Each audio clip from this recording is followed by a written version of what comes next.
counting down to go.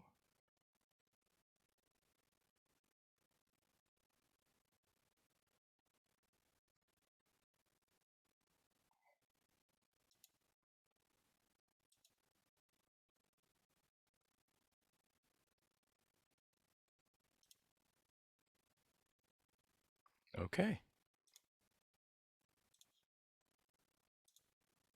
And we're live. Thanks, Wes. And hello, everyone. Welcome to our session. It's wonderful to see everyone here. I'm going to give you guys give folks a few minutes to drop on in. We're going to start in a few seconds.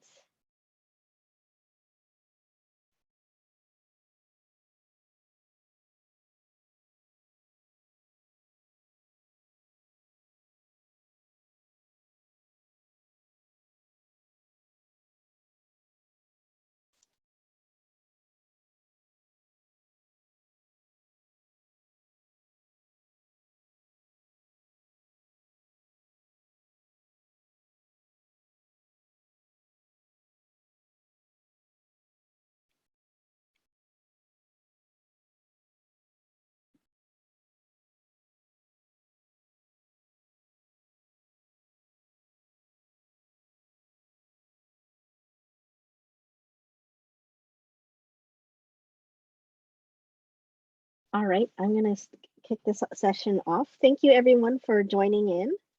I will start the session. Today's session is providing context in preserving Asian American historic places. My name is Michelle Magalong, and I am your moderator today. And I'm going to share my screen.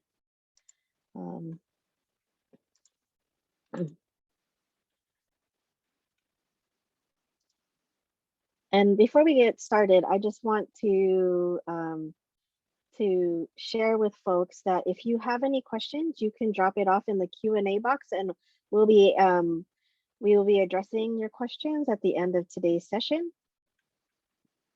Again, my name is Michelle Magalong. I'm a Presidential Postdoctoral Fellow in the Historic Preservation Program at the University of Maryland.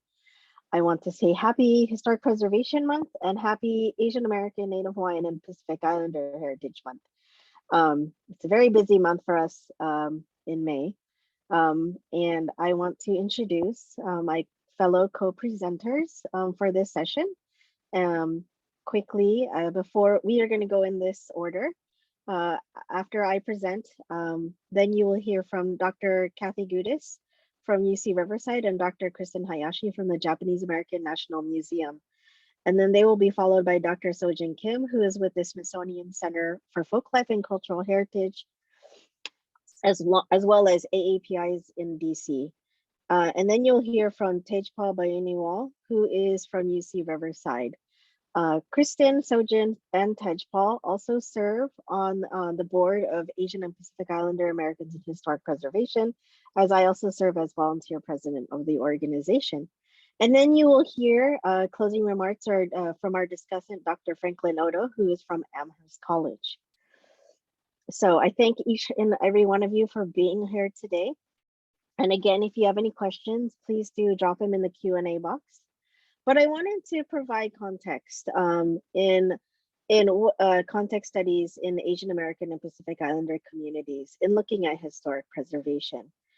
In 2013, Secretary of the Interior Ken Salazar announced the launch of Asian American and Pacific Islander Heritage Initiative. This is a picture of him in the Wing Luke Museum in Seattle, Washington, during the kickoff of the initiative. And at the same time, he announced that the National Park Service was going to convene their AAPI theme study that had a advisory panel. We met in Little Tokyo, Los Angeles, as the advisory panel was set to provide guidance on its framework and identified essayists. Dr. Odo, as I had mentioned earlier, served as the editor. And I speak in saying we, as I served on this advisory panel. And we were given the task to how would we create this guiding document. Um, and the first task we were brought to was addressing disparity on the National Register. Many of us are familiar, maybe familiar with this plaque. And I often ask folks, how many of you have seen it? And have you seen it? Where have you seen it? If you would like, you can drop in the chat some places that you've seen it. And then oftentimes people give me places like, the Statue of Liberty, the White House, the Golden Gate Bridge. And then I often ask, can you name a place that has the similar plaque that's associated with African American, Native Hawaiian, Asian American, Pacific Islander, Latinx, women, or LGBTQ communities? And oftentimes, the response is not as well received or as active as the first question. But one of the places that has this plaque is Little Tokyo Historic District in Los Angeles, which received its NHL landmark designation in 1995. When we convened in 2013, we learned that NHL did not only mean National Hockey League, but then we also learned that it was an acronym for that the National Park Service used, and that it is something where the National Register has over 90,000 listings of historic resources that have been approved by the keeper of the National Register, whereas the National Historic Landmarks there's only about 2,000 that are listed as such. And so it brought to the question of, the disparity where only, they say less than 8% are, associated with non-white men on the National Register, whereas on the National as NHLs, it's less than, I don't think they've done the numbers, but it's again, less than 8%. And so the National Park Service created their heritage initiatives. First, they did the American Latino theme study previous to us, and following us was the LGBTQ. So the theme study was created to provide guidance on identifying potential national historic landmarks. It was also to help identify historic and cultural resources that would be eligible for the National Register of Historic Places. Some of the barriers to these objectives we started to observe was that the lack of guiding document to support national landmark nominations, particularly on state and local level, the lack of people or capacity to support this kind of research and work, and then also the lack of funding to support this work. And so, the National Park Service in 2016 authorized the Underrepresented Communities Grants Program. It was authorized at $3 million annually, but only approved that 500,000 and then subsequently 750,000 in 2020, and at 1 million most recently. On average, awards are at $45,000, and no grant matching grant is required. So this grant program supports survey and historic inventories of historic properties.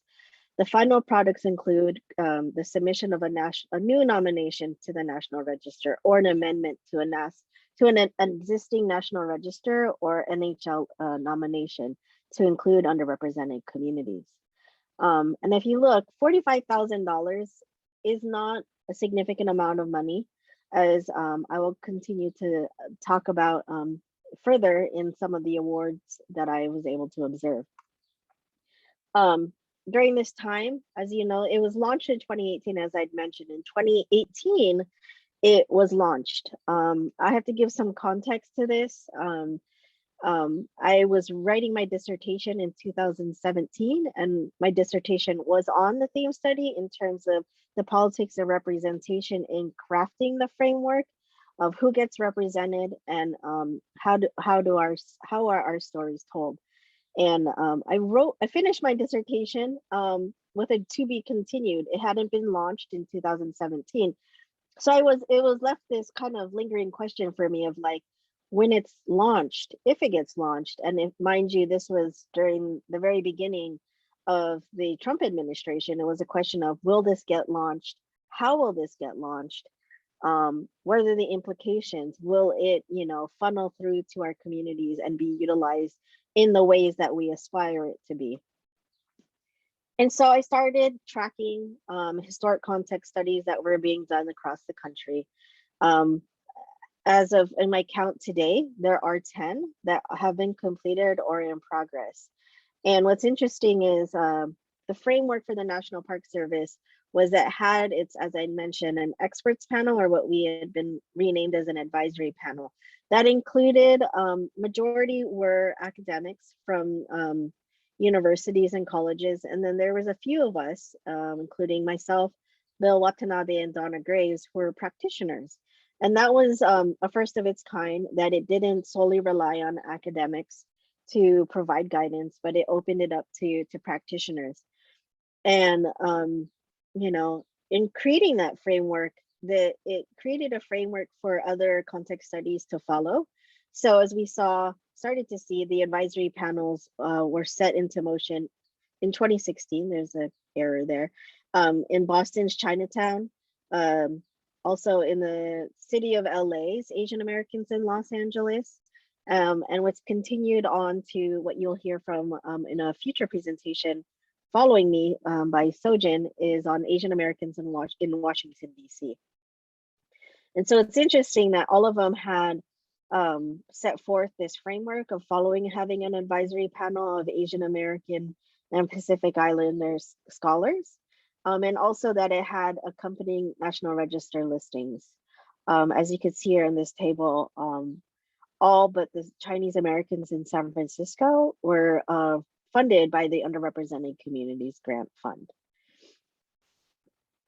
And then it was something for me I've started to follow as well, is if, the notion was set into place, if you create the context studies, the nominations will come.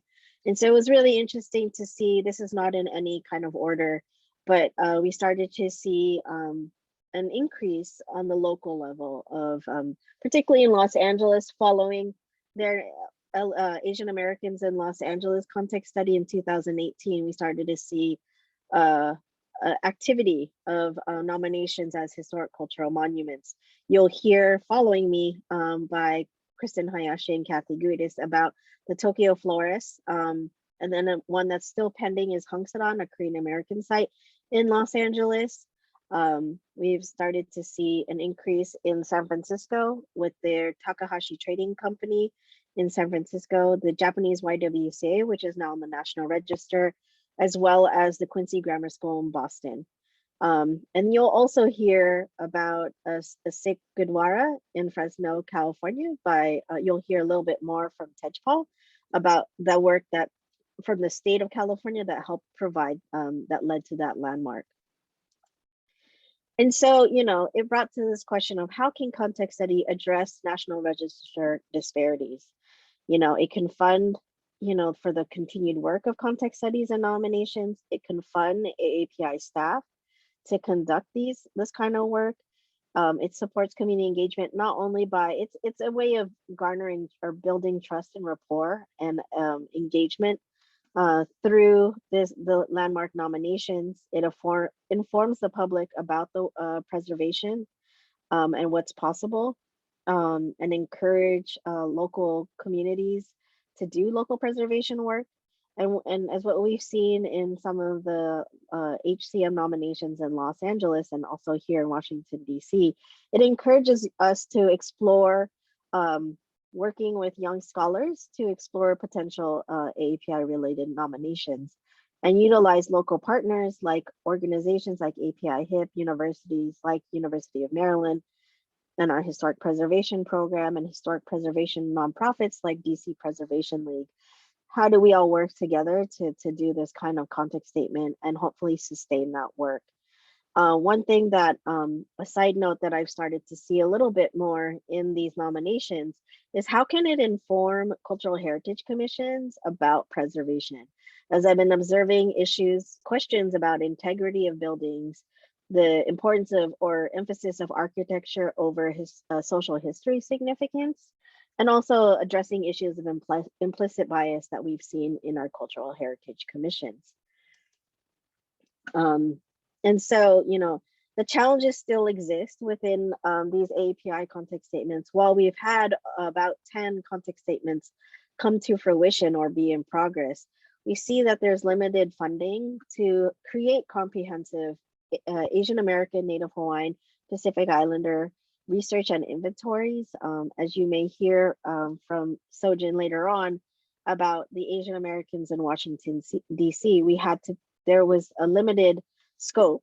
It's very difficult to do Asian Americans, Native Hawaiians, and Pacific Islander research if only awarded $45,000. We have limited public engagement and awareness of context studies. The public tend to say, what is this and why is this important? It's something that I've seen through the city of LA that it requires sustained engagement and continued engagement and support by partners to show that, as we all know, preservation is the long game, and how do we keep people interested and engaged through this process? And I mentioned before, there is a need, and the challenges that I've seen, a need to address implicit bias through training for cultural heritage commissions, as they often act as the gatekeepers. You can provide context, you can provide funding, but if the cultural heritage commissions continue to gatekeep with their implicit bias, it can be a major setback for continued nomination work. And also in my dissertation work, one of my main arguments is that we need to have continued champions for AAPI preservation with our historic preservation partners, particularly through the National Park Service and folks like Dr. Franklin Odo. And so if you have any questions, you can reach me here at the University of Maryland or through API HIP. And without further ado, I'm going to pass this on to Kristen Hayashi and Dr. Kathy Gudis. Okay, great. Thank you, Michelle.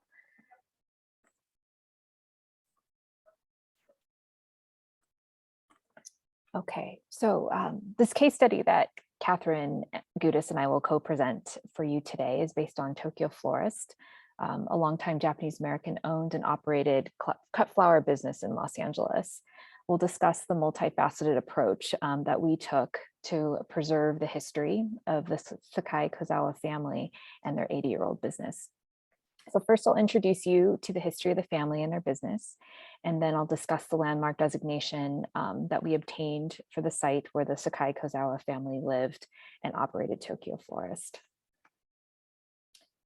So in 2019, the Los Angeles City Council designated the Sakai Kozawa residence / Tokyo Florist and pole sign as historic cultural monument number 1198. So it became only the 9th historic cultural monument within the city to outwardly represent the Japanese American experience, and one of only just a couple that reflected the contributions of women of color to the region. So this slide shows you the disparities in Los Angeles. And since 2019, when we received the designation for Tokyo Florist, our colleagues have increased these numbers. So this data is a little bit outdated. But through our research that was involved in compiling the nomination that Catherine Gudis, our colleague Rosalind Segara, and I co-wrote on behalf of the Little Tokyo Historical Society, we really realized that preservation of the site enables us to reckon with long histories of racism and restrictions on citizenship, land use, and ownership, as well as to engage in a critical cartography that reinscribes the contributions of Japanese Americans and women onto the landscape of Los Angeles. So the story of Tokyo Florist began in 1929 when recently widowed Yuki Kawakami Sakai, with 5 young children to support, opened a flower shop on Los Feliz Boulevard in Los Angeles, which she called Tokyo Florist. It was one of many flower farms, stands, and nurseries operated by Japanese immigrants that once dominated the landscape of northeastern Los Angeles's Los Feliz and Atwater neighborhoods. Successfully operating Tokyo Florist came against great odds for Yuki. Barred from naturalization and denied the rights of citizens, Japanese immigrants like Yuki had to be creative to find ways around discriminatory legislation, such as the Alien Land Law, which placed restrictions on land use as well as ownership in order for them to establish their businesses. Although Tokyo Florist opened just ahead of the Depression, it managed to gain steady business. And surely, though, economic pressures were exacerbated by Yuki's status as a single woman with children. Yet Tokyo Florist kept company with many other Japanese established flower farms and stands in the area. Every member of the Sakai family helped with daily operations, cultivating poinsettias, carnations, gladiolas, and ranunculus in order to keep the store open 7 days a week. Soon, though, the forced removal and incarceration of West Coast residents of Japanese descent during World War II meant that the Sakai family, along with many other Japanese Angelenos, had to quickly settle their business and personal affairs. The Sakais stored many of their belongings at the family's flower ranch in the San Fernando Valley, and they made an arrangement with a neighbor to take care of Tokyo Florist for the duration of the war. Following the Sakai's return from Manzanar after the war, it took a number of years before the family was able to revive the flower shop.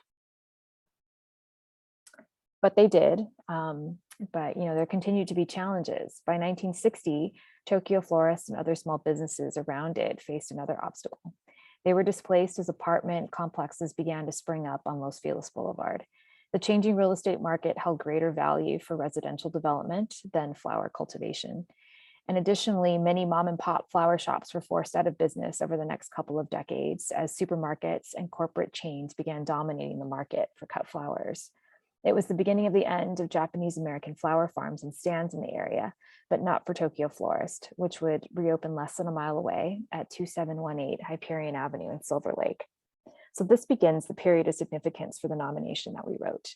At their new location in Silver Lake, Yuki Sakai, along with her daughter Sumi Kozawa and son-in-law Frank Kozawa, recreated certain aspects of their previous shop. They constructed a greenhouse, converted a garage into a workshop, and reinstalled a large workbench and other equipment under the porte cochere and the porch of their new home, a stately 1911 Tudor craftsman, to facilitate the operations of Tokyo Florist. The loyal customers who had frequented the flower shop for decades allowed Tokyo Florist to flourish in its new location. Customers enjoyed wandering throughout the property, taking in the flowers, the creation of floral arrangements in Sumi's workshop, as well as the Japanese garden that Frank and Sumi designed. The expansive land at the rear of the property was used to grow Iceland poppies, sweet peas, and seasonal flowers. Every open space in the front and back of the property was used for the business. Now, to give you a sense of the property, imagine that you were a customer on a visit to Tokyo Florist. As you were driving down Hyperion Avenue, the Tokyo Florist sign at the edge of the property would prompt you to turn into the parking lot. Once you've parked, you would walk up the long driveway where you get a glimpse of the Tudor craftsman home where the family lived. And as you proceeded further under the porte cochere, which you see there kind of on the right, you might have taken a peek in the large refrigerated display case or chatted with Sumi in her workshop or studio where she created her floral arrangements. This open workshop would have been filled with vibrant flower arrangements, verdant plants, funeral sprays in progress, soda can mobiles hanging overhead, and stems strewn all over the ground where the artist was at work. And I should mention that these are some stills from Giovanni Jance's film on Tokyo Florist.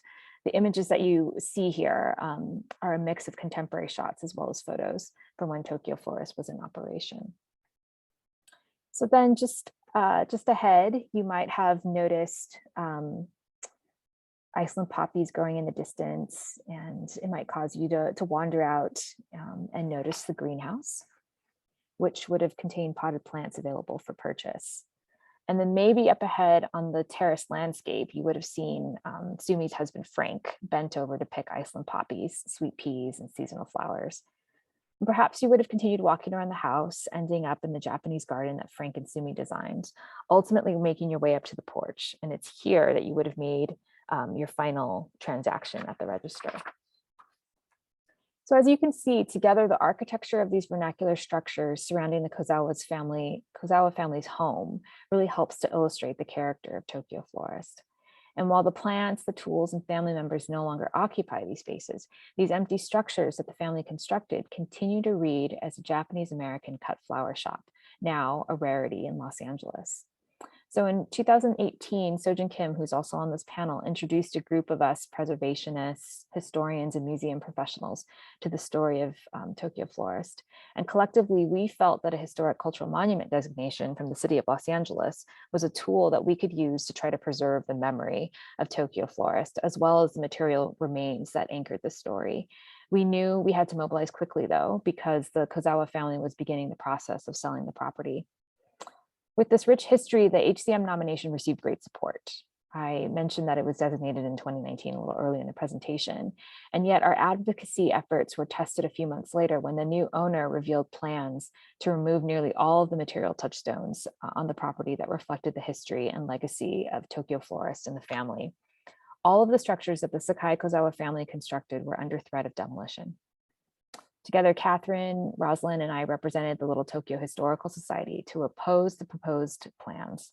Staff from the City of LA's Office of Historic Resources, members of the LA Cultural Heritage Commission, and staff from the local council member's office were very supportive of preserving the cultural significance of the site. However, significant challenges remained. How could we convince the new owner to go to great expense and effort to preserve unpermitted and dilapidated structures made of somewhat ephemeral materials? While we highly value these additions that the family made, we also recognized the inherent challenges that included violation of fire code and the cost involved in shoring up these structures. Nevertheless, we advocated for the significance of the vernacular style structures that reflect the Sakai Kozawa family and Tokyo Florist, and we remained critical of design iterations that would result in erasure of the Japanese American historical layer at the site. Moving forward with these plans would leave behind only the craftsman Tudor style house and exclusively highlight the Anglo past. But the Cultural Heritage Commission created a special committee to ensure the new owner's approach to the site, and they took into consideration the wishes of its many stakeholders. The members of the special committee made a site visit to better understand the significance of these structures, as well as the new owner's proposed plans. A hearing followed, which allowed us to underscore the significance of the vernacular structures that were under threat, as well as learn more about the architect's ideas for the site. From preliminary design renderings that we have seen, it appears that our advocacy has influenced the architect to incorporate the footprints of these structures into the new plans, as well as to include design elements inspired by the history of Tokyo Florist. Nevertheless, it remains unclear what the future will hold for the site. Most recently, we've learned that many of the structures have been removed. We're still hopeful, though, that there could be a hybrid approach to preservation and that the owner will uphold their commitment to honoring the legacy of Tokyo Florist. So in addition to the landmark designation, there have been a number of ongoing projects that preserve the memory of Tokyo Florist and the Sakai Kozawa family, which Catherine Gudis will now share with you. Thank you so much, Kristen. I'm going to share my screen and hopefully start where you've left off.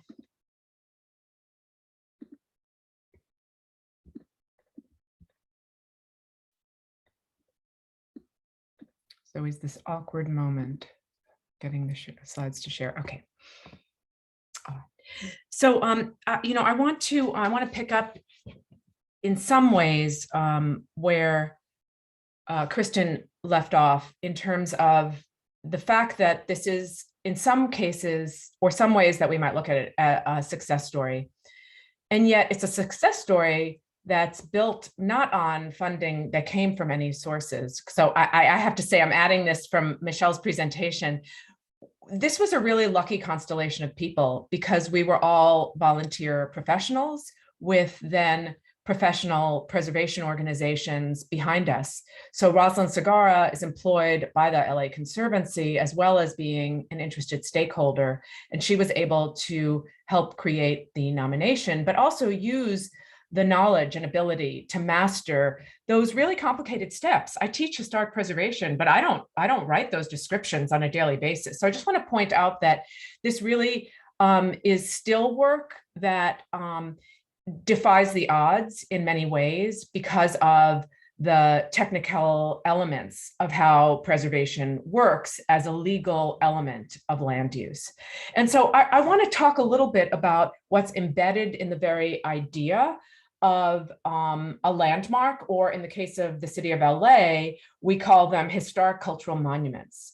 And as Kristen said, that designation is incredibly important. It gives us a legal leg to stand on. And in this case, it has also addressed some of the erasures and silences that are in the dominant record, and begun a process that we really have begun to see sort of on the ground and at Cultural Heritage Board meetings, of revising what have been very selective traditions of landmark nominations that have long emphasized architectural connoisseurship and celebrated white elite, and especially men.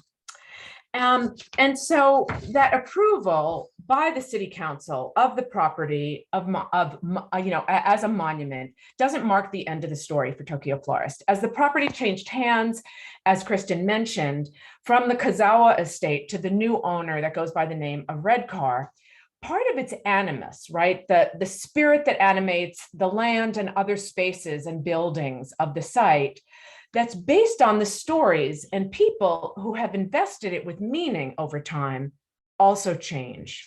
So how do we honor what's imbued the site with not only character-defining structures, but meaning for the families, communities, neighbors, and those who are beyond our life spans, right? How do we allow new stories and uses that should be implicit in the very idea and practice of adaptive reuse?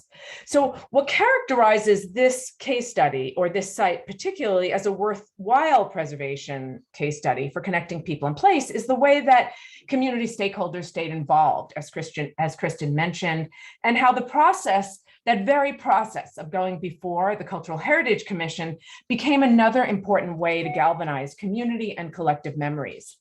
Now, in many ways, I think it did help that we were in the time of the pandemic when those hearings took place, because it meant they were on Zoom and we were able to promote people's attendance. Typically, it's quite onerous to be able to show up in the chambers and be able to argue on behalf. Additionally, it was a moment when we went before the Cultural Heritage Board around the global uprisings after the murder of George Floyd. So people were quite sensitive that they might not understand, meaning the commissioners, they might not fully understand what folks were talking about in terms of trying to correct a record, right? And so when the new owners then identified some of the structures that you see in this slide here, like this greenhouse, like a structure attached to the front of the building, or the greenhouse space, or the working area spaces, as those that needed to be taken down, we were really alarmed, because these were all the elements that made this space Tokyo Florist, and more than just a pretty Tudor-styled historic house, and that all of these elements would be removed. So it really is to the credit of the Cultural Heritage Board that they pulled together people to visit the site again to try and understand the significance.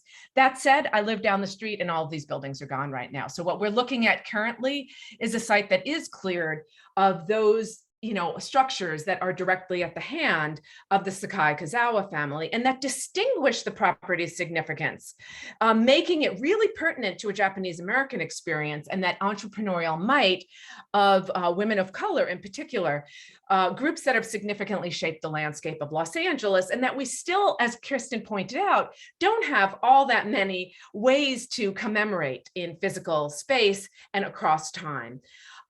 Kristen also mentioned that we had an incredible outpouring of community response and support, even after the Redcar developers began to address what they were going to do. And so what I wanted to sort of think about as we move forward is to also think about the ways that we need to do two things. One is to demonumentalize in some ways the idea of preservation, not just in terms of vernacular structures that are part of a site, but to also revise that emphasis that we tend towards, or that traditional practices have tended towards, which are on heroism and frankly, architecture. Oftentimes the architecture is a container of memories, right? How we actually have a palpable understanding of what took place there. Also, what we tend to do is to privilege the spectacle of events. Now, in this case, the events that helped us get this nomination related to facts of incarceration, related to long-term issues around ownership of land. But really, should we be only focusing on events as drivers, those drivers of historical change, or should we also be talking about lives that are lived in spaces of impossibility, of precarity, and of daily lifelong labor? Those are typically invisible, distinctly not monumental. And that might be why we don't see all that many labor and laboring landscapes in our city's survey, and in its list of landmarks and in its various context statements. Yes, we see leaders of industry and their buildings commemorated, but not usually the multiple groups of laborers on whose backs industry was built, the places where they lived, or the fields where they grew and picked flowers and crops. So again, with so much discussion around ideas about monuments and their toppling in recent years, we're really in a good place to rethink the role of preservation in terms of monumentalization and to call for something else. If we're really going to, revise the record to be more inclusive, then we also have to care about the process of preservation as reparative, as restorative, as intersectional histories.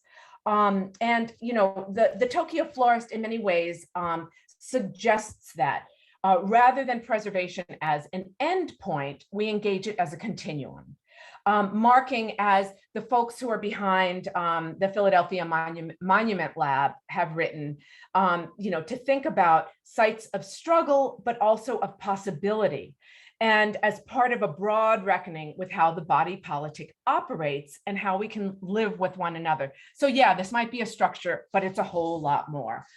So preservation has been taking place persistently at this site for a number of years. The documentation, dissemination, and the creative reuse of both those documents about the site and the site itself are part of what I want to think about as the multiple forms of heritage preservation that go beyond the landmark or the monument. So for instance, Yuka Murakami produced a film called Tokyo Story, in which she had walked through the spaces while it was still occupied with the family's belongings to create a short film that she also screened as a work of art, and that continues to tell the story of Tokyo florist as we continue on. She was joined by other documentarians like Bridget Kelly, who creates radio shows and also does film, who has been recording Susie, the descendant of those who worked the Tokyo florist, for several years. Susie Kozawa herself, that granddaughter, is a sound artist based in Seattle. And for her, the project of legacy building was both about the site and also how to process the past and create something anew from it. She herself described that process for her as documentation, dissemination, and creative reuse. And all of these have kind of blurred together. And then the third is kind of ongoing.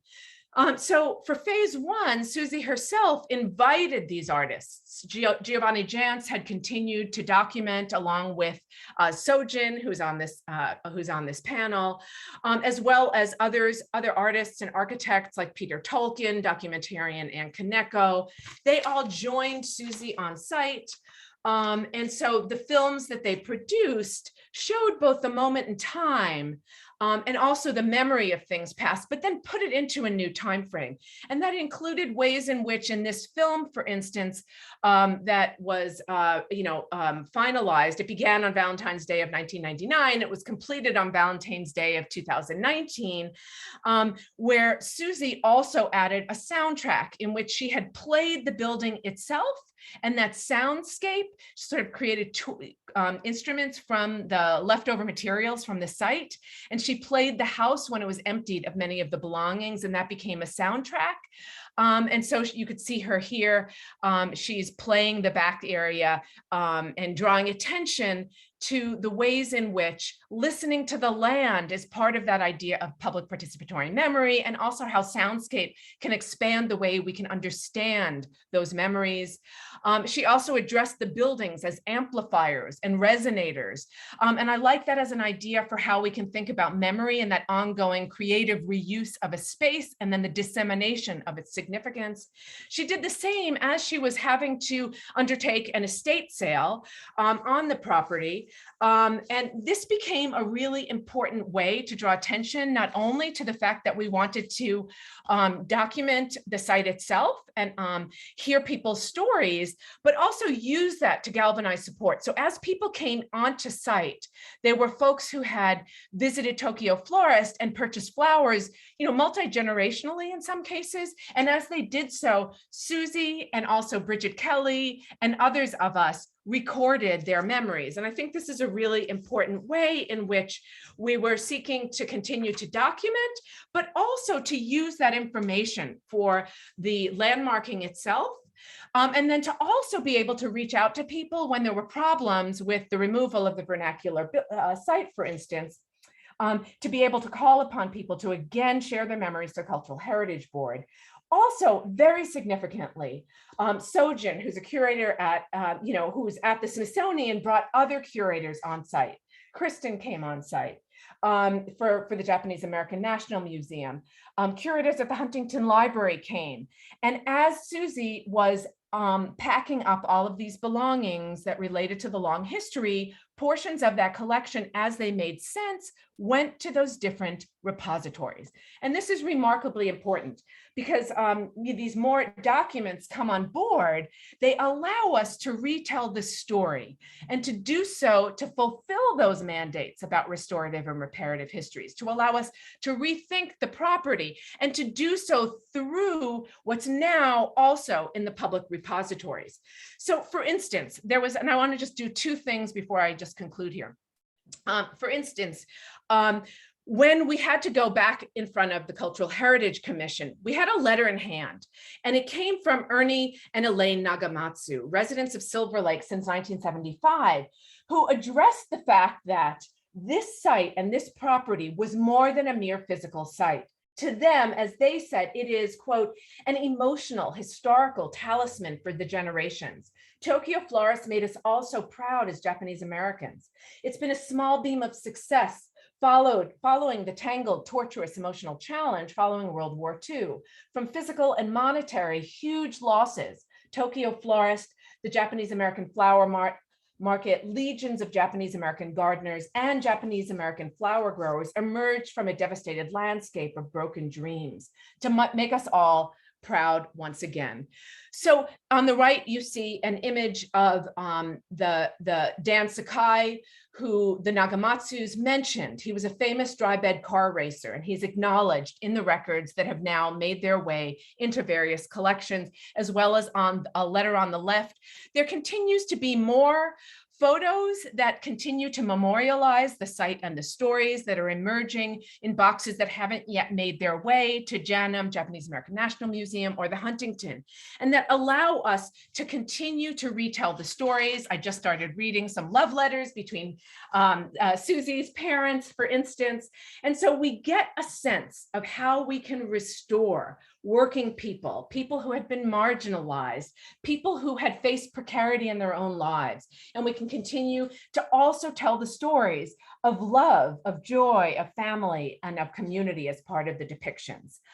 So that it's not a unidimensional story, but rather that we have forceful counter narratives beyond these landscapes of labor that reflect power dynamics that have shaped these histories.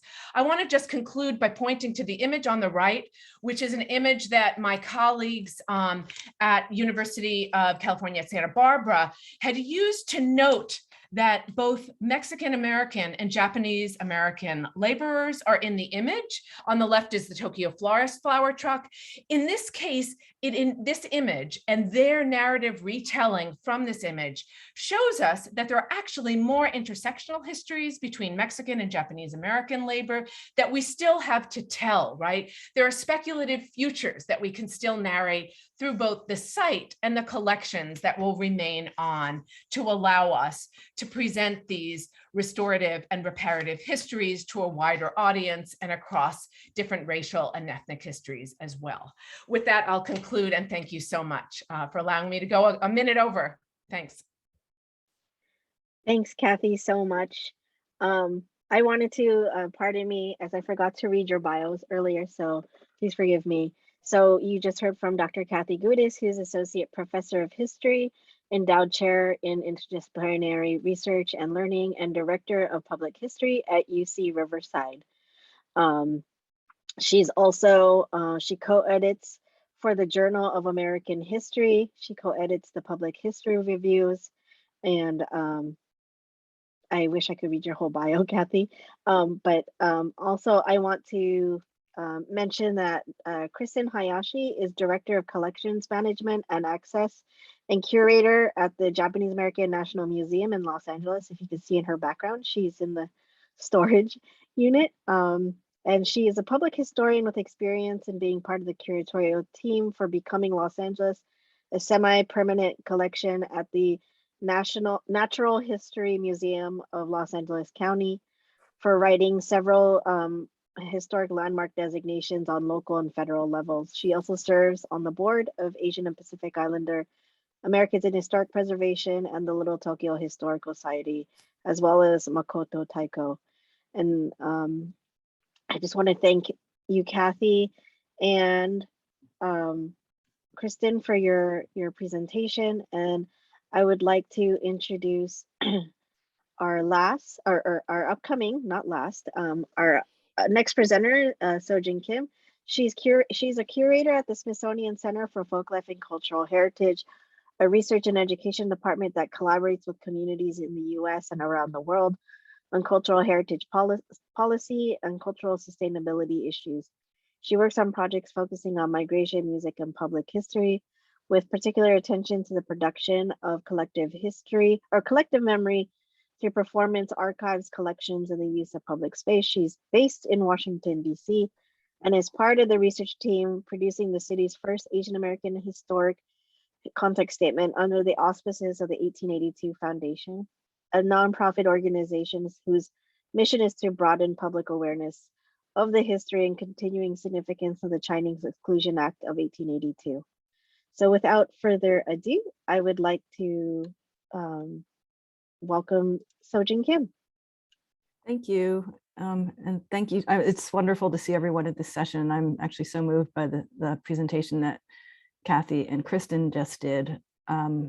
So from that really deep textured focus on one site, I'm going to take you up into the air about 10 miles and zoom you around, very much a work in progress, a much more rambling, wide project or view of a project. So I'm going to try to share my screen and see if I can do this right.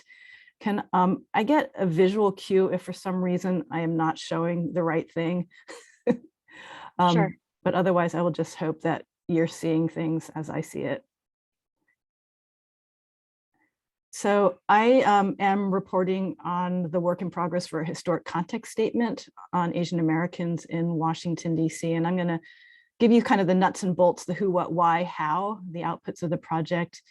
And then I want to talk about desired outcomes and aspirations. I want to share some of the engagement activities that we're doing, which we hope will contribute to increasing awareness and participation in recognizing DC Asian American histories. So just follow me from the left to the right. This is work funded through the NPS Underrepresented Communities grant that was awarded in 2019 to the DC Office of Planning and Historic Preservation. The organization DC Preservation League then coordinated the process for the context statement with the 1882 Foundation to produce this report. And then I'm speaking on behalf of the research team working, as Michelle mentioned, under the auspices of the 1882 Foundation. And I should just mention that Michelle is a key part of this team, as well as is Franklin Odo. So while the 1882 Foundation represents this national network, they also are based out of an office in DC's Chinatown. So our research team, who is working on this report, we are a rather decentralized, broad team with different levels of expertise in historic preservation and context statements, and as well as varied familiarity with DC history and communities. We are decidedly not a professional preservation office, but we have a strong team. Among our researchers and advisors are academics, students, people working in the public sector. They have backgrounds in public history, ethnography, landscape architecture, urban planning, local activism, and community service. And then very importantly, we have people on our team with fluency in Chinese and Korean. And I'll share a full list of our team later on. So this will be the first Asian American historic context statement undertaken in DC, and we were instructed to focus on Chinese and Korean American communities. The selection of Chinese is not surprising. It's one of the largest and oldest Asian American communities in DC. As far back as the 1800s, there was a visible concentration of Chinese here, and it wasn't until the 1930s that the community now known as Chinatown, shown here in the image on the left, took shape. And this is after people were displaced from an earlier area of settlement a few blocks away. And this was precipitated by the first of a series of city development and beautification efforts that would have consequences for Chinese residents actually throughout the next century. The selection of Koreans for the story was a bit more of a surprise because while the Korean population in the District, Maryland, and Virginia region is significant, it's the third largest in the US, the number of Koreans who actually live or work in DC has been relatively small. But there is a historic building shown here on the right that was first owned by the Korean government from 1888 to 1910. And it was used as a Korean legation. It served as the base of operations for Korea-US diplomatic relations until Korea was annexed by Japan. And then at that point, the building becomes the symbol of Korea's loss and then later recovery of sovereignty. So the building was recently reacquired by Korea's Cultural Heritage Administration and their National Trust for Cultural Heritage. And now it's renovated, it's managed as a museum, and it actually is the only surviving building in DC that represents the foreign legations of the 19th century. So we feel this work is really valuable because it builds on and it complements the more well-documented Asian American histories that have been done in other regions here in DC, in a place where the presence of Asian Americans is largely under-accounted for. Closer to home, this work we think will contribute to how we consider the way DC shapes and is shaped by national and international events. And then it will also complicate how we understand the dynamics of race in DC and how race intersects with immigration. So our research approach is two-pronged. We are spending a lot of time with secondary sources and consulting archives, but we are also doing a lot of community engagement. There's a lot of one-on-one directed outreach. We've been doing virtual and very limited in-person public programming. And we have a resource survey that we've been distributing at in-person events and that we make available online. But COVID impacted very seriously our progress on this work. It took a long time before we were able to get back into archives. We weren't able to actually organize in-person community gatherings and conversations, but we kind of filled the gaps by having numerous conversations, recording interviews on Zoom, and now we're starting to be able to visit people in person. And what we are learning, well, there's certain concepts and processes that we found are useful as frameworks for considering Asian American experiences in DC, or rather thinking about DC as a context for Asian American history. So global and transnational processes.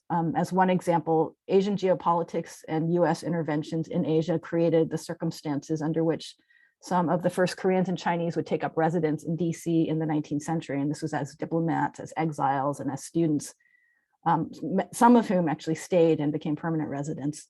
And then with the rise of US global influence, DC becomes this destination for those wanting to access people and platforms who can help bring attention to their causes. So after Korea was annexed by Japan, for example, in 1910, the movement for Korean independence brought many important figures to DC for both work and residence.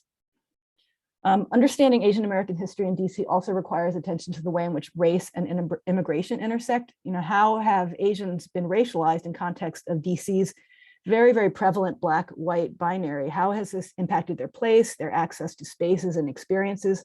We're talking about here in a city where Black disenfranchisement has essentially shaped policy since emancipation.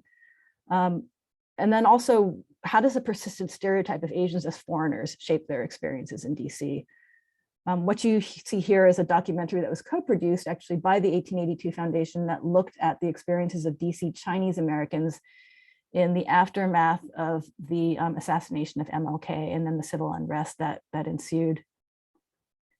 Finally, we think that the concepts that have been written about by Homi Bhabha, Robin Kelly, Vijay Prashad, this idea of third space or polyculturalism, these are really useful for thinking about Asian American culture in DC.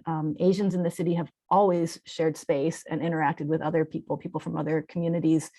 So they've had to adapt their cultural and social practices, carve out physical spaces, carve out their place in general in direct relationship with non-Asians. And this has generated new forms of cultural and social life. So deliverables for this project, we will be producing a report in the form of a social history that will be divided in two parts, one focused on Koreans, the other on Chinese. We will have a survey of significant places, which will be tied to the chronology and themes in the narrative report. We will include an annotated resource list citing sources, including archives and collections. And then we will be preparing 2 nominations for the National Register of Historic Places. So we will be describing the sites, sites related to mutual aid and assistance, religion, politics, culture, business, the types of things you would typically see. For example, the Onlyong, this building, which was purchased by the Onlyong Merchants Association in the early 1930s. This actually paved the way for the community's move to the area that's now known as Chinatown. And the Onlyong Association actually added these Chinese ornamental features that you see on the facade. It is now a restaurant, Chinatown Gardens, and the 1882 Foundation has been working to really support the property owner to keep the space a thriving place of community. So promoting the use of the place, for example, for community gatherings. And the 1882 Foundation worked with the owner to submit a successful application for the Backing Historical Small Restaurants Grant Program that the National Trust and American Express offered during the pandemic. Other sites, we have a group of students from American University who participated in a practicum taught by one of our team, Jennifer Lowe, and they have done a lot of the research on the Chinese Community Church, which was founded in the 1930s. And this is one of the buildings that they occupied, a building that they actually built in the 1950s. Range 99 is part of DC's Congressional Cemetery. This is an area where Chinese were buried from the late 1800s till the 1930s. There are some sites related to Korean independence movement activities that we are noting, including 3 surviving of 4 cherry trees that were planted on the American University campus in 1943 by the Korean Women's Relief Society of Honolulu and Syngman Rhee, who would become the future first president of South Korea, president or dictator, however you look at it. And then this Continental Trust building, this postcard points out the location of the Korean Commission offices on the 9th floor, X'd out. This is an organization that worked from this downtown DC office building for at least 4 years as they tried to organize attention and support for Korean independence. And this is an already historic marketplace, and Korean and Chinese American business operations have been very active here since the 1970s. So beyond outcomes, so thinking about outcomes, beyond a list describing sites such as these, we are interested in long-range outcomes. We want to leverage what is essentially a very rare official DC attention on Asian Americans. We want to use this to mobilize wider local interest, awareness, participation that can sustain support for ongoing and future work. So we think a lot about information and access. We're making sure that the collections we are reviewing are findable by other researchers. We send notes to the archivists after we visit, providing details that we hope they can add to catalog records and finding aids. We are looking beyond Chinese and Koreans. In our public-facing activities, we are trying to point to potential future areas of research. We hope that this first context statement, as Michelle said, will lead to studies on other Asian American and other Pacific Islander communities. So online, we don't just represent Chinese and Koreans in our content. This is from the website gallery that we launched when we first started the project. Here and in our Instagram posts, we have also represented the historical presence of Filipino, Bengali, Japanese, Vietnamese, and Pakistanis in DC. Here's some of the images from that gallery. Our Instagram feed highlights different sites and historical figures. And again, not all of them Korean and Chinese. And with this online content, we're essentially trying to kind of, because we couldn't meet in person, we're trying to use our online content and online platforms to convene people. We were hoping through this work, we could build interest and awareness. We could kind of build a network of people who we could cultivate as future partners and collaborators in ongoing work. And in the last 2 years, because of COVID, we weren't able to do these in-person meetings. So we tried to convene people through online programming. And we've also been participating in outdoor events so that we can talk directly with people. And this is an example of an improvisational opportunistic collaboration that we did at a neighborhood festival, Adams Morgan Day, we popped up in front of a vintage clothing store owned by a Korean American, Kathy Chung. And at the time in September 2021, she had just had a bad experience with a customer who had refused to mask and then made some very abusive and racist comments. So we brainstormed with her about doing a pop-up at the festival in front of her store. We tabled with information. We brought out a DJ to spin Asian American vinyl, and then we produced a window display. So we invited Asian Americans to contribute images showing their lives and places of business in this neighborhood, in that neighborhood of Adams Morgan, and also some adjacent neighborhoods, because we wanted to make the point that Asian Americans are not new interlopers, they're not gentrifiers, they have this long history in the area. And so we popped up for one day at the festival, but this window display that was created from the photos that people shared with us stayed up for a month at the clothing, in front of the business. And then I just want to end with this. I want to acknowledge and show our team whose composition reflects this effort to really build and develop capacity for future preservation efforts. This work has necessarily involved institutional collaboration. So the offices are where Michelle works and where I work at the Smithsonian. These have been a part of the institutional collaborations where we share resources to make this work happen.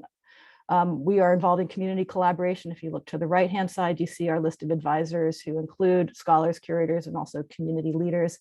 And then we're working with students. We've been working with students from the graduate level to high school students, and we are so appreciative of their contributions to the project. But I think more importantly, we think of their involvement as being this very future-focused work where an emergent generation of researchers are getting this applied preservation, public history, and community engagement experience.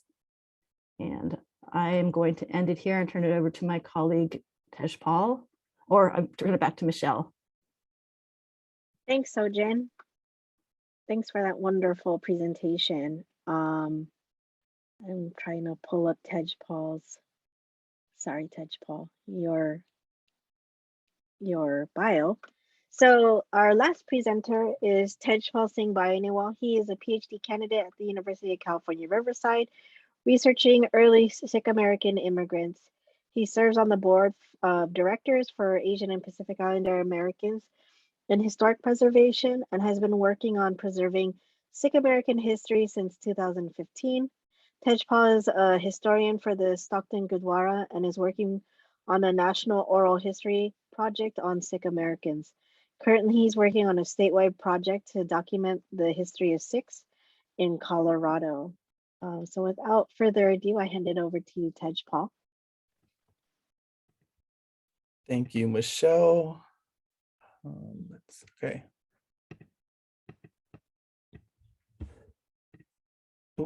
Good afternoon, all. My name is Tejpaul Singh Bainiwal, and as mentioned, I'm a PhD candidate at UC Riverside and also the co-founder of the Sikh American History Project. And rather than focusing on one project, I'll actually be briefly going through several projects that are in different stages, some completed and others that are currently in progress. To begin with, I want to talk a little bit about the Sikh American History Project and what exactly is the Sikh American History Project.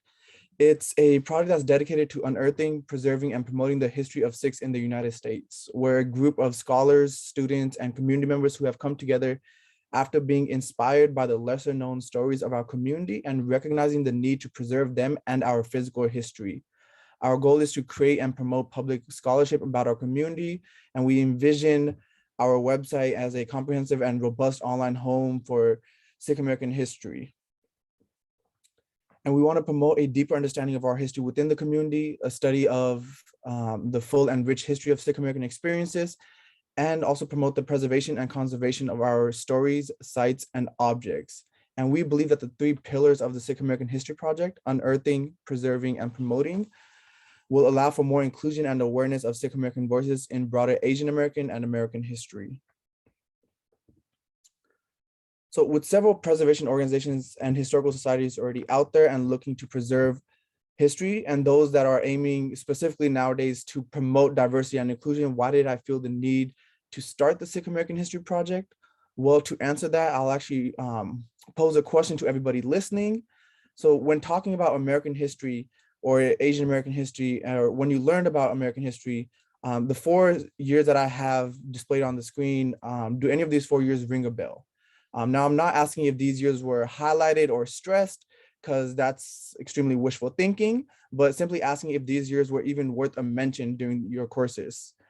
It would have been great to get a poll on this because, we're familiar with certain years such as 1496, 1776, 1865, and because those years were engraved in our minds and have been since elementary school. Other years that are mentioned but not as common include 1882 and 1942. But these years, in 1899, San Francisco Chronicle reports the first 4 Sikhs arriving. In 1912, Sikhs established Stockton Gurdwara, the first Sikh institution in the United States. In 1957, the Leap Singh San becomes the first Asian American member of Congress. And in 2012 was the Oak Creek Gurdwara massacre, in which 7 individuals lost their lives due to a hate crime. Sikhs have been part of the social fabric of the United States for more than a century, yet the Sikh American narrative altogether continues to be under-researched and underrepresented. To date, there has yet to be a comprehensive project that focuses solely on the history of the Sikhs in the United States. And with the lack of focus and research about Sikh Americans, it results in limited knowledge about the community and the exclusion and underrepresentation of Sikh Americans in the broader Asian American and American history. And for this reason, we decided to launch the Sikh American History Project. And now to focus on the project. So following the launch of the Finding a Path Forward Asian American Pacific Islander National Historic Landmarks theme study by the National Park Service in 2018, efforts at the local level and the state level developed in identifying, documenting, and preserving Sikh American historic sites and cultural resources. Next, I will be focusing and highlighting the efforts in preserving Sikh American histories and places through historic context studies and landmark nominations. Particularly in terms of community participation, collaboration, and outcomes. So to begin, I want to talk about Sawankin Gurdwara. In June 2017, a Sikh community organizer from Fresno, California, mentioned that the Sawankin Gurdwara, also known as the Guru Nanak Sikh Temple, was the first Sikh institution in Fresno County, and how it had such a rich history. Shortly after, I met with one of the founders of the Gurdwara, Mr. Gurbinder Taliwal, to gather more background about the site. As he began sharing the history of Sawankin Gurdwara, Mr. Taliwal expressed desire to see the site designated as a landmark, and that's where the work began. We started with conducting oral histories with co-founders of the Gurdwara and early members, and then which led to archival research, but unfortunately we were unable to find any old clippings or photographs. And with whatever we had, with the oral histories that we had and the limited archival research that we had, we submitted an application in 2018. However, when we first submitted the application, I was told that it wasn't there wasn't enough research done, and there needed to be more research done because oral histories at that time were not being counted as legitimate sources. So the Historical Society at that point told me that they would bring in an expert and quote, someone who is very accomplished in searching just about anything and finding it, unquote, to help me find records because I was unable to find any. After several months, this expert that was brought in to help me assist in finding records was also unable to find much. So besides what I had already found. Because the Sikh community has been in Fresno County since the 1920s, and through the efforts of immigrant laborers, they were eventually able to purchase a building, the one that you can see at the bottom photo, which was originally built in 1922 and established the Sawankin Gurdwara in the early 1980s. While the work was being done over the course of 3 years, there was a lot of back and forth with the Historical Society in Fresno County, because there was a lot of back and forth about which records count, which histories count and are seen as legitimate and which ones are not seen as legitimate. Fortunately, after several back and forth conversations, on March 10th, 2020, the Fresno County Board of Supervisors unanimously voted to approve Sawankin Gurdwara as a county historical landmark. And despite the rich history of Sikhs in California, this is only the 3rd Sikh American landmark in California, also in the United States, Stockton Gurdwara being the first, which was the first Sikh American settlement and is a California historic landmark, and Yuba City Gurdwara, which is recognized at the local level. I'll talk more about the Stockton Gurdwara a little bit later. And since then, since the project completed and since we were able to designate Sawankin Gurdwara as a Fresno County historical landmark, We were then contacted to assist with the Sikh Youth Project, which is a project aiming to teach Sikhs in Fresno to become collectors and curators of their personal history. The students will learn the value of oral histories in historical research and the process for collecting stories. Candice Pendergrass, who is the development director with the Fresno City and County Historical Society, explained that the Historical Society applied for a $20,000 grant with the California Humanities Program to help boost Sikh representation in its portfolio and as a way to conserve history through more updated digital forms. At the end of this program, the oral histories will be shared online and showcased in an exhibition at the local museum. The next project I wanted to discuss was the Colorado Sikh History Project. In February 2021, I was invited to present at the Saving Places conference. However, I was a bit hesitant because most of my research and the broader research done on Sikh American history to that point was along the West Coast. However, I utilized that narrative to be the basis of my presentation. I was fortunate to find one sentence in a book published in the 1980s about a Sikh farmer, Santa Singh, in Rocky, Colorado, which you can see on the right-hand side. During my presentation, I spoke about Sikh American history and challenged historians in Colorado as to why there's never been research done on the history of Sikhs in Colorado. The one sentence, which begins here at the bottom, talks about how one Santa Singh is said to have grown cantaloupes for seed in Rocky Ford, Colorado, and distributed the product in California. Despite this one sentence, there was never anything written about the history of Sikhs in Colorado. And during my presentation, I'll also learn that a good number of individuals and Colorado historians weren't even aware of the presence of Sikhs within the state.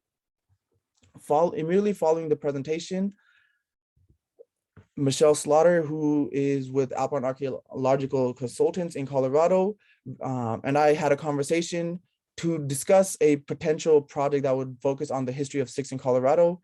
And then later on, very shortly, we also connected with Noreen Singh, who is the policy director for Colorado Sikhs, a local organization that we partner with. And by the end of the month, the full team was assembled. So continuing on, by July 2021, just several months after the conference, we actually applied for a planning grant for $15,000, but eventually we met with the State Historical Fund to apply for a more competitive mini grant. And for that mini grant, we ended up submitting it just February of this year, exactly a year after the presentation at the Saving Places conference. And we were recently awarded a $50,000 grant. And they shared that the History Colorado invests in preservation efforts impacting 13 Colorado counties with latest rounds of grants. And specifically talking about the Colorado Sikhs grant, they mentioned that Colorado has been home to Sikh Americans for well over a century. This project will amass archival research and oral histories that will be used to develop a historic context for Sikhs in Colorado.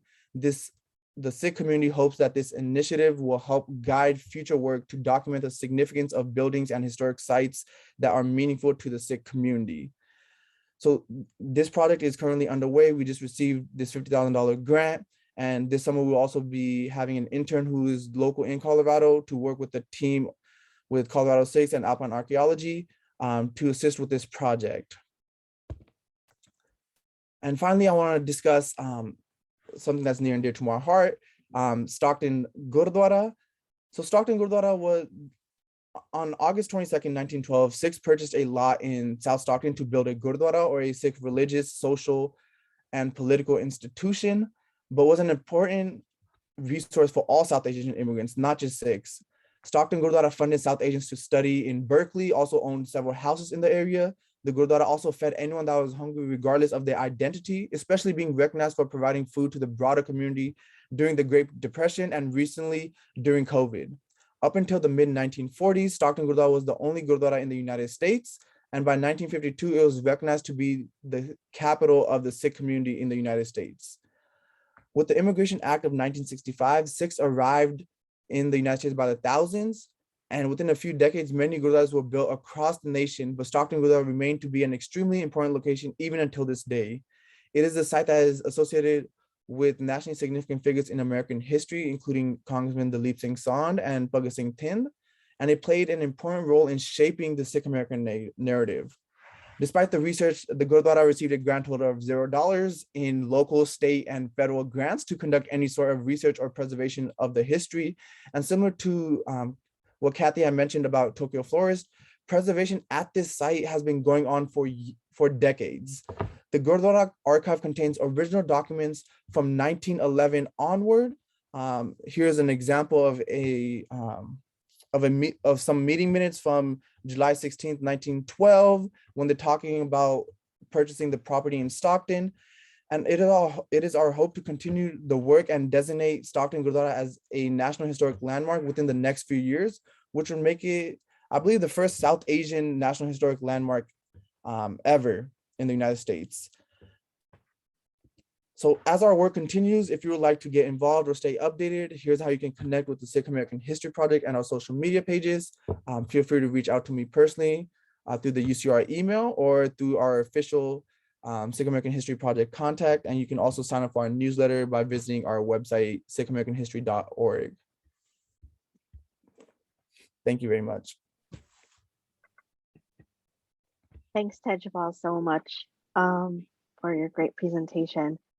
And so without further ado, I would like to invite our discussant, Dr. Franklin Odo, to come on. Dr. Odo is a Japanese-American author, activist, and historian. He received his BA in history from Princeton University in 1961, his MA in East Asian Regional Studies at Harvard in 1963, and his PhD with dissertation on Japanese feudalism in 1975 from Princeton. While his academic background and training has been in traditional Asian studies, he's been involved in the movement that created Asian American studies and other ethnic studies in California in the late 1960s and early 70s as a result of the anti-war, anti-racism, and third world liberation movements in the US. In 1997, he became the founding director of the Smithsonian Asian Pacific American Program, where he brought numerous exhibits highlighting the experiences of Chinese Americans, Native Hawaiians, Japanese Americans, Filipino Americans, Vietnamese Americans, Korean Americans, and Indian Americans.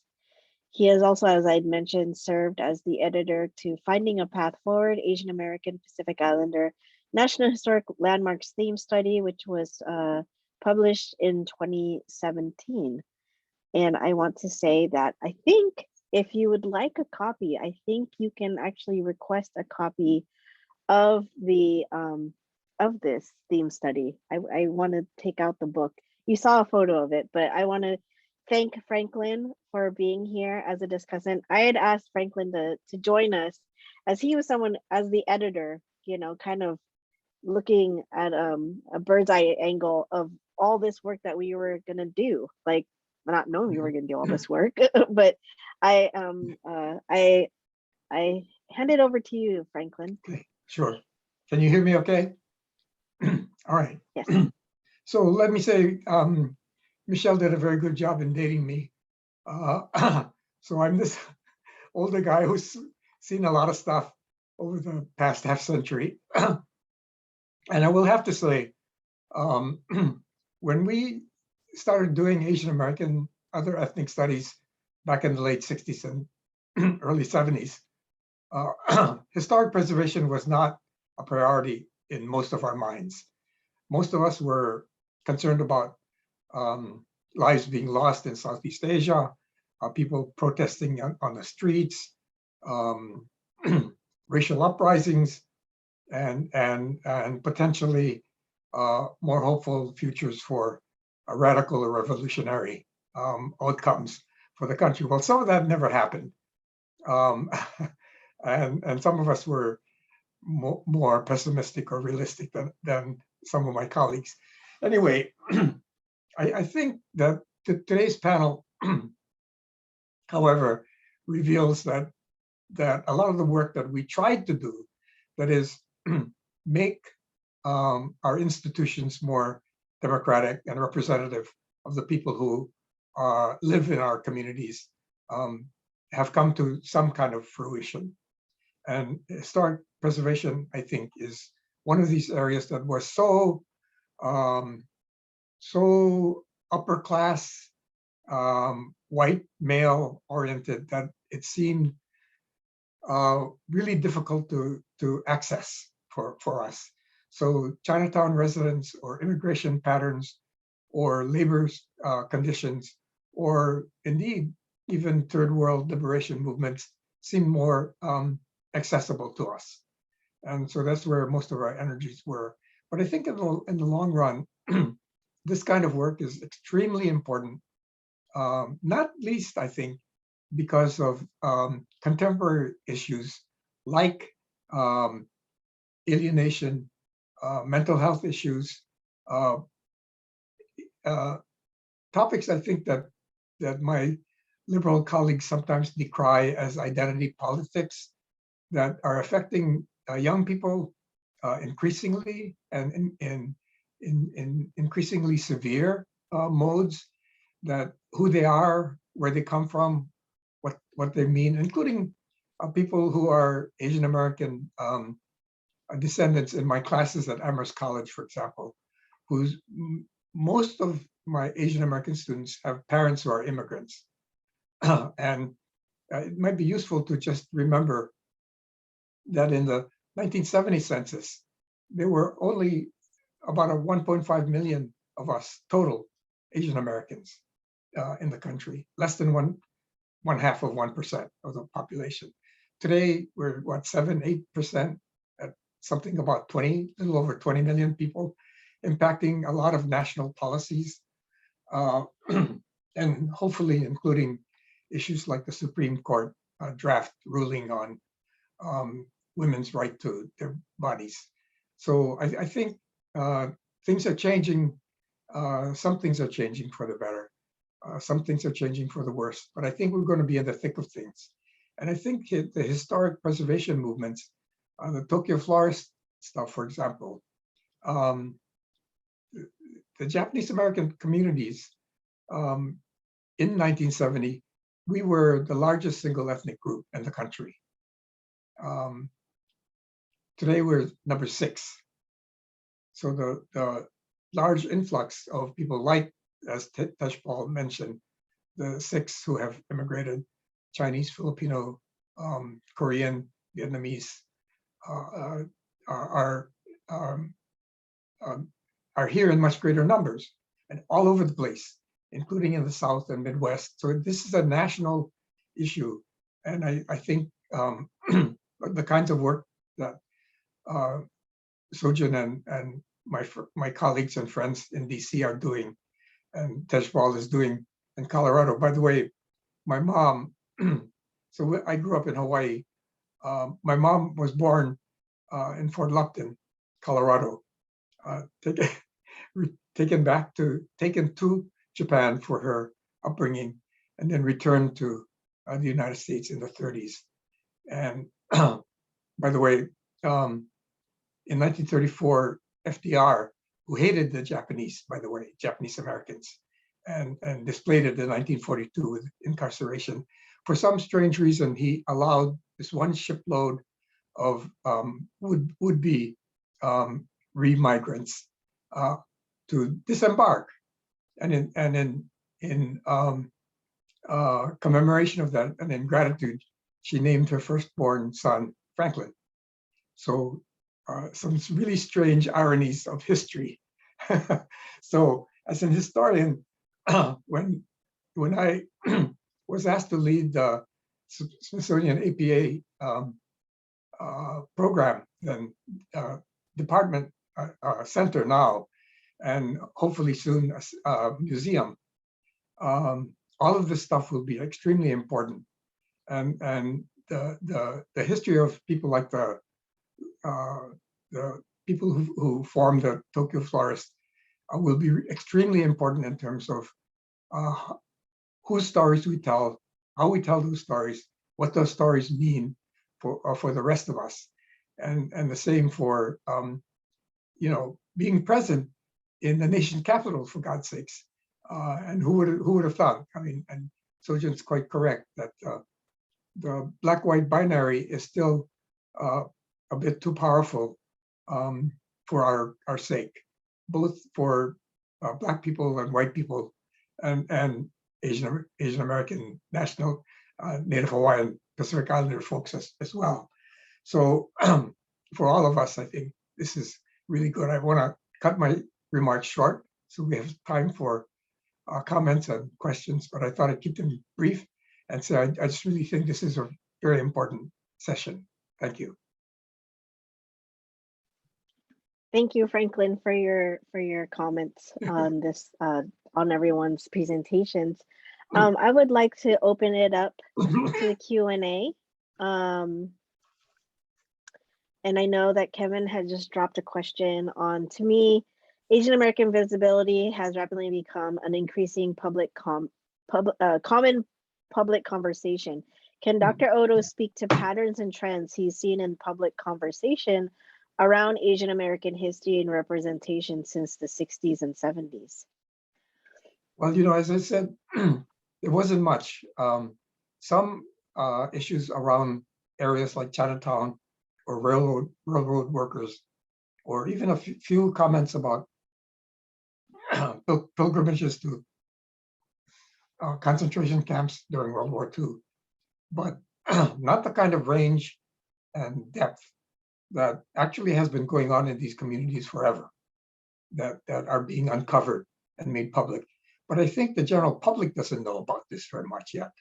And I think this is a really, really important point that can be made, that all of us have contributions to make, that we need to insist that this be part of the national conversation and not just for the sake of our own communities. These are not small issues. These are things that impact on how we see ourselves as a nation, if we see ourselves as a nation, and make an impact on reconfiguring our image of this place as a whole. But I think there is a lot of progress, but there's half full, half empty, lot of ways to go. Thanks, Franklin. Stephen has asked a question. He says, thank you for all these great generative presentations. Several of you gestured to silences in the archives. I would be interested in hearing more about how do you respond to these challenges? What sources or methods of interpreting sources have helped you tell these stories? Would Well, I'll anyone leave like it to to them. go? I mean, everybody has their own stories, and every panelist has remarked on how they found really important ways to do this. And if you only rely on standard resources like newspapers and county records, you may not find them. And everybody has said we need to go back to the communities to find them. Yeah, and I would like to say that for us and the AAPI's in DC project, and I helped out with the Asian Americans in Maryland project here. A lot of these projects were funded right when COVID started, right? And we hit that point where we were like, we're going to go to the archives. And then COVID hit, we're like, no, we're not going to go to the archives. And we don't know when we're going to go to the archives, right? And I can only imagine for Tejpaul writing your dissertation, or any doctoral student writing your dissertation in this time of like, how do you do field work, you know? And so how do we behave, you know, how is this forced us to be innovative in our approaches? And so I want to open it up to anyone who would like to respond to Stephen's question about how have you tried to address the silence? Sojin? One thing that I would say is, as Franklin said, is really casting the net broadly and looking at a lot of different types of sources, you know, and to what Tejpaul mentioned earlier also, and I'm sort of shocked by the colleague who, or the people who told you that oral histories could not be confirmed and therefore weren't good sources. I mean, that's been a huge place where we get leads, but what we do is we usually use a combination of things. So things that we read in secondary sources, things that we find in the archives, and then going and talking directly with people. And the combination of those is where some stories come to light. But I would also argue that the archives are not as silent as you think, that there are more things that are there, but they aren't necessarily cataloged so that you can find them all the time. and I think that so much of a big part of what we need to be doing is when we find things is to make sure that they're findable by other people, and to look in places where you might not expect. You're not going to find it necessarily in an index that says Asian American or Sikh American. You're going to find it sometimes serendipitously. And one thing that I've learned along the road, and I've heard from other people, which I think is a really brilliant thing, is when you're doing work like this, is tell everyone you know you're working on it, because you never know. Like, it could be your hairdresser, it could be the person that you're sitting next to in line at the bus, but you never know who might actually have a lead on some piece of information that takes you to an incredible place. And so that's definitely something that we think a lot about, is broadly broadcasting the work we're doing and talking to everyone we know about it. Yes, and I have to say I'm sick because I was tabling all day for Maryland Day at University of Maryland. So I have seasonal allergies, and it's something that like Sojin and I are often like, we're invited to table and we're often like, oh, that's going to be a lot of work. But we often find one person who's, comes to our table and is willing to hear us out on our pitch. And then they're like, oh, I know this. And they tell us their story and we're like, oh, it's that like little piece of gold that we find in the process. And so, I often say I'm willing to get sick, in order to find those jewels. And so I want to thank everyone. It is such a pleasure to see all of you and to be in conversation with all of you. Tejpaul, I'm just going to call out, he was just naming this is one of his favorite panels that I've organized in the years of COVID. So so it's been a pleasure, and I am so thrilled to hear to have each of you talk about the amazing work you're doing. I want to thank everyone for joining us today, and it's been a pleasure. Thank you to the National Council on Public History for featuring our work. So thank you and have a good day. Bye.